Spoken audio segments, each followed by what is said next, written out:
তো এই ব্যবহারটাও তো শেখ হাসিনা কোনোদিন কারোর সাথে করে নাই। এখন ওখানে বসে বসে কোনোদিন শুনেছেন যে আইনজীবীদের বিরুদ্ধে এরকম ঘটনা ঘটে?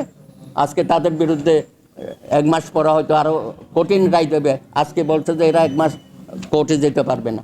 অদ্ভুত অবস্থা। তো সব জায়গায় তো হারিয়ে গেছে।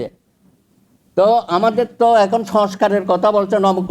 আরে ভাই, সব জায়গায় তো করতে হবে, এটা এখন আলাদা আলাদা করে বলার দরকার আছে?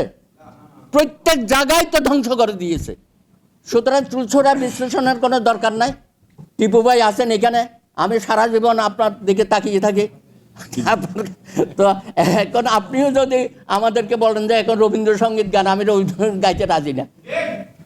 আমি কারার ওই লোহকপাটের মধ্যে আছি, আপনি যেটাতে ছিলেন। তা আসেন আবার সকলে মিলিয়ে আপনাদের মতো যারা আছেন অতীতের বিপ্লবী, সবাইকে নিয়ে আমরা একসাথে অগ্রসর হই।